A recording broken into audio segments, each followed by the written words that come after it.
আসসালামু আলাইকুম ভিউয়ার্স, কেমন আছেন সবাই? আশা করি যে যেখানে আছেন আল্লাহর রহমতে অনেক ভালো আছেন। আমি আল্লাহর রহমতে ভালো আছি। আপনারা দেখতে পাচ্ছেন যে একটা নদী, এটি বাংলাদেশের একটি অন্যতম নদী, বিখ্যাত নদী। এর ইতিহাস জানে না এমন কেউ নেই। এটি বাংলাদেশের ব্রহ্মপুত্র নদ, যেটি বাংলাদেশের ময়মনসিংহ জেলার গফরগাঁওয়ে অবস্থিত। আমি ঠিক গফরগাঁওয়ের দত্তের বাজার নামক স্থানে আছি এবং নদীর পাশে আছি। আপনারা দেখতে পাচ্ছেন যে নদীর ওপাশে যে জমিগুলি দেখা যাচ্ছে, এটি হলো গফরগাঁওয়ের চর অঞ্চল, যেখানে বিভিন্ন ধরনের ফসলাদি আল্লাহর মতে হয়ে থাকে এবং চাষাবাদ করে এখানকার কৃষকরা, এবং সে সমস্ত ফসল শাকসবজি বাংলাদেশে বিভিন্ন প্রান্তে বিক্রি করে এবং পৌঁছায়।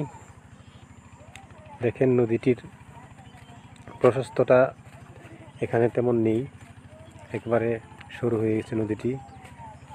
বহু বছর পূর্বে এখানে নদীটি খুবই প্রশস্ত ছিল, কিন্তু কালক্রমে আস্তে আস্তে নদীটি একবারে বিলীন হয়ে আসছে।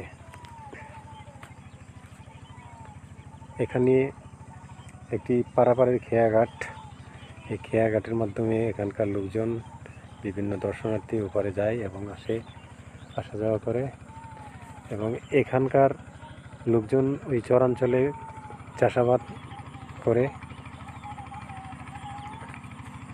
এই খেয়াঘাটের মাধ্যমে তারা ওপারে এপারে আসা যাওয়া করে। দেখতে পাচ্ছেন একটি ছোট ট্রলার আসতেছে নদী দিয়ে, তেমন কোনো বড় ধরনের যান এই নদী দিয়ে চলাফেরা করে না। যাই হোক, সবাই আমার ভিডিওটি দেখবেন, লাইক কমেন্ট করবেন এবং সাবস্ক্রাইব করবেন। সবাই ভালো থাকবেন। আল্লাহ হাফেজ।